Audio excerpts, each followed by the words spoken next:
हाय, मेरा नाम डॉक्टर शिल्पी शर्मा है। मैं Narayana super speciality hospital Gurugram में consultant and head neck onco surgeon हूँ। हेड नेक कैंसर से पीड़ित मरीजों की संख्या हमारे देश में दिन प्रतिदिन बढ़ती जा रही है और दुख की बात यह है कि 60 से 70% जो मरीज़ हैं वो एडवांस स्टेजेस में हमारे पास आते हैं। नाउ इसलिए हमें बहुत इम्पॉर्टेंट है कि हम हेड नेक कैंसर के जो लक्षण हैं उनको पहले से पता करके रखें, ताकि अगर हमारे किसी जान पहचान वाले में वो लक्षण दिखाई दें तो हम समय पर ही डॉक्टर की सलाह ले सकें और इलाज जल्द से जल्द शुरू कर सकें। जो हेड नेक कैंसर जो रहते हैं वो बेसिकली मुंह के और गले के कैंसर होते हैं। तो ये अफेक्ट करते हैं आपके मुंह के, जो आपकी जीभ है या टंग है या आपके गाल है या जो वॉइस बॉक्स का कैंसर है, वो सब जो है वो हेड नेक कैंसर की कैटेगरी में आते हैं। तो जो बहुत कॉमन लक्षण जो हम देखते हैं अपने मरीज़ों में वो होता है कि एक छोटा सा छाला शुरू होता है।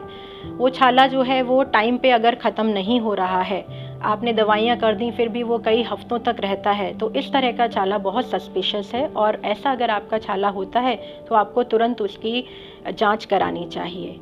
छाले के अलावा कई बार देखा जाता है कि सिर्फ एक कंप्लेंट होती है कि एक दांत हिल गया, या अगर आप डेंचर यूज़ कर रहे हैं तो उसका साइज़ बार बार बहुत जल्दी चेंज हो रहा है।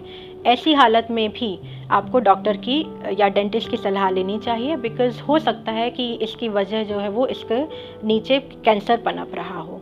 इसके अलावा कुछ लोग स्पेशली जो तंबाकू खाते हैं, देखा गया है कि उनके मुंह में सफ़ेद दाग या लाल दाग रहता है, जो अगर ठीक पे उसका ट्रीटमेंट ना हो तो वो कैंसर में तब्दील हो जाता है। मुंह के कैंसर के अलावा जो गले के कैंसर होते हैं वो कई बार आपके खाने में प्रॉब्लम क्रिएट करते हैं। तो शुरू में थोड़ी सी दिक्कत होती है और जब ये दिक्कत ज़्यादा बढ़ जाती है तब आपका खाना पीना बंद हो सकता है। तो अगर आपको शुरुआत में ही जब थोड़ा सा भी खाने पीने में तकलीफ़ लगे या कहीं कोई दर्द हो तो फ़ौरन डॉक्टर को दिखाएं।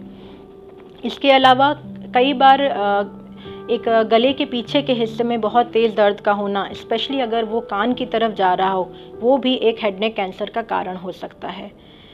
इसके अलावा आपके जो कई बार ऐसा होता है कि आवाज़ चेंज हो जाती है।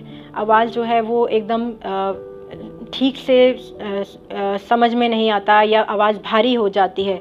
वो भी हो सकता है कि वॉइस बॉक्स का कैंसर वहाँ पे पनप रहा हो।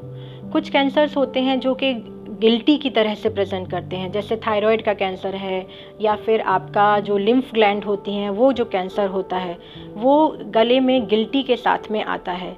तो अगर आपके गले में कोई गिल्टी है जो वक्त के साथ में ठीक नहीं हो रही है या बल्कि साइज़ में बढ़ती जा रही है, या उसका पहले एक थी अब 3-4 हो गई हैं, तो प्लीज़ उसे इग्नोर ना करें, फ़ौरन उसको जांच की ज़रूरत है एंड अपने ज़रूर किसी अच्छे कैंसर विशेषज्ञ को दिखाएं।